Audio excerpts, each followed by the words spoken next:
నేను నిన్న ఆర్య వైశ్యుల సభకి వెళ్ళాను భీమవరంలో. ఇందాక దారిలో కూడా వస్తూ ఉంటే పొట్టి శ్రీరాములు గారి విగ్రహం కనిపించింది. పొట్టి శ్రీరాములు గారి విగ్రహం కనిపిస్తే నాకు అనిపించింది, పొట్టి శ్రీరాములు గారి విగ్రహం దగ్గర ఆర్య వయస్సులు పెట్టినట్టు రాశారు. పొట్టి శ్రీరాములు గారిని గుర్తించాలంటే ఆర్య వయసులే గుర్తించాలా? మన ఎవరికి అర్హత లేదా మనకి? అంటే ప్రభుత్వాలు చంద్రన్న పథకం లేదంటే జగనన్న పథకాలు పెడతారు కానీ అమరజీవి పొట్టి శ్రీరాముల పథకం ఎందుకు పెట్టరు? టంగుటూరం ప్రకాశం పంతులు గారు ఎందుకు పేరు పెట్టరు? ఎవరి పేరు మీద అయితే త్యాగానికి గురైందో ఈ ఆంధ్ర రాష్ట్రం. నిన్న ఆర్య వయసులకు ఒకటే మాట ఇచ్చాను, వారు పొట్టి శ్రీరాములు గారిని గౌరవించుకోవటం ప్రతి తెలుగువాడు ప్రతి ఆంధ్రుడి గౌరవం, అది అవసరం. అది అందుకనే రాష్ట్ర అవతరణ దినం ఎవరిది అంటే పొట్టి శ్రీరాములు గారు పుట్టిన రోజున అది ఆంధ్రప్రదేశ్ రాష్ట్ర అవతరణ దినంగా మనం ప్రకటించబోతున్నాం జనసేన ప్రభుత్వం రాగానే.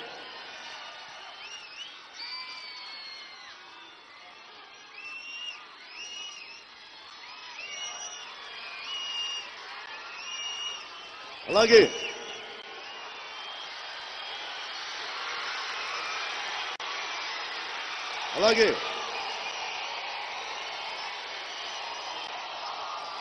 పాలకొల్లుని మున్సిపాలిటీగా ఏర్పడి 100 సంవత్సరాలైంది.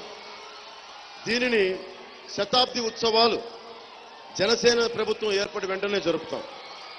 అలాగే మనకి కొబ్బరి నీళ్ల ప్యాకింగ్ యూనిట్ని ఏర్పాటు చేస్తాం. గోదావరి పక్కనే ఉన్న తాగునీటి సమస్య లంకల కోడేరు చెరువు ద్వారా చుట్టుపక్కల గ్రామాలకి తాగునీరు అందిస్తాం. అలాగే మన డంపింగ్ యార్డ్ సమస్యని రామానాయుడు గారు తీర్చలేకపోయారు. 3 నెలల్లో మన తాగునీటి సమస్యను తీరుస్తాం. పాలకొల్లు ఏరియా ఆసుపత్రిని 100 పడకల ఆసుపత్రిగా వెంటనే చేస్తాం. Please subscribe Mirror TV. Thank you. And I request all of you to subscribe Mirror TV. Please subscribe to Mirror TV.